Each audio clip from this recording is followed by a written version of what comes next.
দাঁড়াতে পারেন, না দাঁড়াবার কী আছে? আপনার সংবিধান রাইট দিয়েছে যেখানে খুশি সেখানে দাঁড়াতে পারেন, সেটা তো কোনো ব্যাপার না। ওনার দাঁড়াবার ইচ্ছা প্রকাশ করে দাঁড়াতে পারেন। সে তো ভাঙড়ে মানুষ বিচার করবে, সওয়াদ মোল্লা জিতবে না নওশাদ সিদ্দিকী জিতবে। উনি তো বলতেই পারেন আমি জিতবো, নওশাদ সিদ্দিকী বলবে আমি জিতবো, আরেকজন বলবে আমি জিতবো। জেতা তার ভোট বাক্সের ভিতরে হবে। যখন গণনা কেন্দ্রে গণনা হবে তখন বুঝতে পারবে কে জিতবে কে হারবে, মানুষ ভাঙড়ের মানুষ কাকে কতটা চাইছে। উনি তো বলছেন ভাঙড়ে আইএসএফ দেখতে পাচ্ছি না, অথচ আইএফ দেখতে পাচ্ছি না, তো আইএসএফের উপরে এত রাগ কেন? আইএফ যদি না দেখতে পায় তাহলে আইএসএফের উপরে এত রাগ কেন? কেন আইএসএফ থেকে মিথ্যা মামলা জড়ানো হচ্ছে এত করে? এগুলো তো প্রশ্ন জাগবে। ভাঙড়ের মানুষ তো জিজ্ঞাসা করছে, ওনারা বলছেন যে নওশাদ সিদ্দিকী কাজ করতে পারছে না। নওশাদ সিদ্দিকী কাজটা করবেন কি করে? আপনারা কি করতে দিচ্ছেন? আপনি তো নিজেই বলেছেন যে বিরোধী থেকে কাজ করতে দেবে না। এটা আপনাদের সাংবাদিকের মাধ্যমেই তো মানুষ জানতে পেরেছে। আর উনি বলছেন এই ভাঙড়ে এতগুলো ব্রিজ নাকি তৃণমূলের হাত ধরে হচ্ছে। আপনি কোন জায়গায় কটা চিঠি দিয়েছেন এই কাজ করার জন্য? আপনি কি আপনার ক্যানিং বিধানসভা কেন্দ্র থেকে টাকা এনে, আপনার বিধায়ক কোটার টাকা এনে ভাঙড় বিধানসভায় আপনি কি খরচা করছেন? না কোনো এমপি কোটার টাকা এনে খরচা করছেন? সেগুলো খরচা করলে তো কোন এমপির কোটা থেকে খরচা হচ্ছে, কোন এমএলএ কোটা থেকে খরচা হচ্ছে, তার একটা তো শিলান্যাস হবে। সেগুলো কি দেখাতে পারবে? নওশাদ সিদ্দিকী কোথায় কোথায় চিঠি দিয়েছে, ভাঙড়ের কোন ব্রিজটা অসুবিধা আছে, কোনটা কাঠের কবে, কোনটা কনক্রিটের হবে, সেগুলো তো উনি যখনই যেটা বিধানসভার মধ্যে এসে বলেছেন তখন পাবলিক কেন উনি এটা শুনিয়েছেন মিডিয়ার মাধ্যমে। কিন্তু শওকত মোল্লা কি আজ অবধি কোনো কাজ করেছেন এরকম? ওনার এলাকাতেই যা ব্রিজ আছে সেগুলোই তো হচ্ছে না, ওখানকার মানুষ অভিযোগ করছে। তুমি ভাঙড়ের কি উন্নয়ন করবে?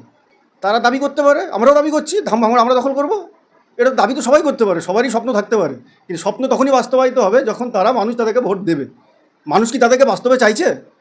এটা ভাবতে হবে। তারা যখনই মিটিং মিছিল করছেন দেখবেন চেয়ার ভরিয়ে দিচ্ছে, কিন্তু আমাদের কিন্তু চেয়ার ভরাতে হয় না। আমাদের মানুষ কিন্তু একবারে ডাক দিলে, কল দিলে কিন্তু মাঠে এমনিতেই ভরে যায়, সেখানে চেয়ার লাগে না। আপনারা দেখেছেন আমরা যদি একটা মিটিং করেছি তাদেরকে 1000টা মিটিং করতে হচ্ছে। শাসককে থেকে এত মিটিং কি কোনো জায়গায় দেখেছেন? পশ্চিমবাংলার মধ্যে 294টা বিধানসভা আছে, এই ভাঙড়ে যা মিটিং হচ্ছে অন্য 294টার মধ্যে 293টা কি এত মিটিং হচ্ছে? শওকত মোল্লার এলাকায় কি এত মিটিং করছেন উনি? এটা ভাবতে হবে। উনি এখানে বলছেন এসে আমি এত উন্নয়ন করছি, এই করেছি, সেই করছি, ওই করছি। ওনার বিধানসভা উনি কী করছেন? ওনার বিধানসভার রাস্তাগুলো গ্রামের ভিতরে গিয়ে দেখুন, ওনারা মানে হাঁটতে পারছে না মানুষ, ওখানে খাল হয়ে আছে। বললে তো হবে না। আর আমরাও তো কিছু বুঝি। একটা বিধানসভা থেকে যদি কেউ অন্য বিধানসভায় কাজ করতে যায়, তার কোন এমএলএ কোটা থেকে টাকা এলো, তার একটা শিলান্যাস হয়, তার একটা চিঠি চাপাটি করে ওখান থেকে এই ক্ষেত্রে থেকে এখানে এসছে। কিন্তু সেটা কি হয়েছে না সেটা হচ্ছে? এটা ভাবতে হবে মানুষকে। যেটা নিয়ে আওয়াজ তোলার কথা সেটা নিয়ে কেউ আওয়াজ তুলছে না। আপনি বলুন তো, বিদ্যুতের দাম কী হারে বাড়ছে তার জন্য প্রতিবাদ হচ্ছে না। সারের দাম কী হারে বাড়ছে তার জন্য কি প্রতিবাদ করছে না। মানুষের বেকারত্ব বাড়ছে তার জন্য কি প্রতিবাদ হচ্ছে না। কেন হচ্ছে না? এই যদি প্রতিবাদগুলো হয়, বেকারগুলো মানুষের ওদের পাশ থেকে সরে যাবে, তাহলে ওদের কাছে যে 2-4টে আছে সেগুলো আর থাকবে না। তাহলে বেকার করে রাখতে হবে। আজকে ধরুন এখানে লেদার কোম্পানি যদি না থাকতো, এখানকার মানুষের, ভাঙড়ের মানুষের কী অবস্থা হতো? নিউ টাউন যদি না থাকতো, এখানকার মানুষের কী অবস্থা হতো? ওনারা আসার পরে কটা ইন্ডাস্ট্রি এসছে বলুন? ব্রিজ কে করবে? নওশাদ সিদ্দিকী আওয়াজ তুলেছে, বিধানসভাতে আওয়াজ তুলেছে, তোমার সেচ দপ্তরে চিঠি দিয়েছে। একটা জিনিস তো সঙ্গে সঙ্গে কিছু হয়ে যায় না, তার জন্য তো একটা সময় লাগে, একটা টেন্ডার হয়, তারপরে তো কাজ হয়। আমি বলে দিলাম মুখে কাজ হয়ে যাবে, হবে না তো। একটা পঞ্চায়েতে যদি কাজ করতে যায়, একটা টেন্ডার পাস করতে গেলে মিনিমাম 6 মাস সময় লাগে। তাহলে একটা বড় কাজ করতে গেলে কতদিন সময় লাগে আপনারা তো জানেন। এটা তো লজ্জা, এটা আমাদের রাজ্যের জন্য লজ্জা।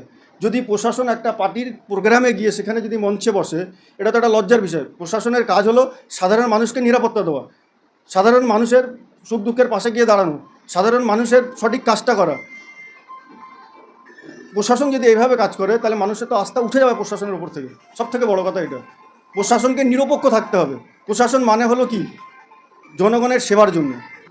এইটাই তো বোঝার বিষয় আছে। উনি সমর্থন করছেন যে এই ওয়াকফ বিলটা মানে কালা কানুন হয়েছে, কিন্তু অথচ আন্দোলন করতে দিচ্ছেন না। এটাই ভাবতে হবে উনি কেন আন্দোলনটা করতে দিচ্ছেন না। আন্দোলন করতে না দেওয়ার মানে হলো উনি বিজেপিকে সমর্থন করছেন। এই যে বলছেন দিল্লি গিয়ে আন্দোলন করো, তাহলে ওনাকেও তো দিল্লি গিয়ে আন্দোলন করতে হবে। এই 100 দিনে টাকা দিচ্ছে না, রাজ্যের ট্যাক্সের পয়সা ওখানে জমা আছে সেটা দিচ্ছে না, তাহলে ওনাকেও তো দিল্লি গিয়ে আন্দোলন করতে হবে। ভোটও তো চাইতে হবে দিল্লি গিয়ে। তাহলে পশ্চিমবাংলার মানুষের কাছে কিন্তু উনি ভোট চাইতে পারবেন না। কীভাবে চাইবেন? যদি আন্দোলন আমার বাসস্থান এখানে, আমার বাড়ি এখানে, আমার কবরস্থান এখানে, আমার বাপের ভিটে এখানে, আর আমি গিয়ে আন্দোলন করব দিল্লি? এটা কি সম্ভব? তাহলে ওনাকে বলুন, উনি সব ব্যবস্থা করে দেবে। যে দিল্লি গিয়ে আন্দোলন করবেন তার সব কিছু দায়িত্ব আমার আছে। সেখানে যা খরচ বরজ হবে, যা থাকার ব্যবস্থা, সেগুলো আমি আমার রাজ্য সরকারের পক্ষ থেকে আমি করে দিচ্ছি, তোমরা ওখানে দিল্লি গিয়ে আন্দোলন করো। এটা কি উনি বলেছেন? উনি বলেননি। উনি খালি মুসলমান সম্প্রদায়কে বলছেন আমরা তোমাদের পাশে আছি। মুসলমান সম্প্রদায়ের পাশে কি আছে বলুন? খালি হিন্দু মুসলমানের বলে কথা না, এটা হলো একটা ভাওতাবাজি, আর কিচ্ছু না। মুসলমানদের কি প্রায়োরিটি দিয়েছে উনি বলুন তো?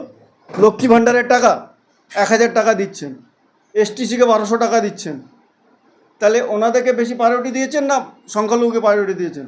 এটা ভাববার বিষয় আছে। আপনাদের মুসলমান সমাজের জন্য কি কোনো স্পেশালিস্ট কিছু করেছেন? সবার জন্য হয়েছে, আর আমরা চাইও না আমাদের স্পেশালিস্ট কিছু। মুখ্যমন্ত্রী মানে রাজ্যের অভিভাবক, তানাকে কিন্তু সমগ্র পশ্চিমবাংলাটা সবাইকে সমানভাবে দেখতে হবে। উনি কি সেটা করছেন? উনি করছেন না। ওনার প্রশাসনকে দেখুন, ওনার নেতা মন্ত্রীরা কীভাবে গালিগালাজ করছেন, কী স্টেপ নিয়েছেন। যখন আপনার হুগলির একটা অনিল বসু বলে এমপি ছিল, তখন সিপিএমের আমলে ওনার বিরুদ্ধে একটা কুরুচিকর মন্তব্য করেছিল বলে পার্টি তাকে কিন্তু সেই সময় বামফ্রন্টের জমানায় তাকে সতর্ক করেছিল। সতর্ক করার পরে যখন না শোনেননি তিনি, তারপরেও কিন্তু উল্টোপাল্টা বিবৃতি দিয়েছিলেন, পার্টি তাকে বহিষ্কার করেছিল। কিন্তু এদের নেতা মন্ত্রীরা যে উল্টোপাল্টা কথা বলে, এদেরকে কোনো কিছু করা হয় না, এদেরকে আরও প্রমোশন করা হয়। এটাই হলো তফাৎ। একটা নীতির সাথে আইএসএফের একটা নীতি আছে।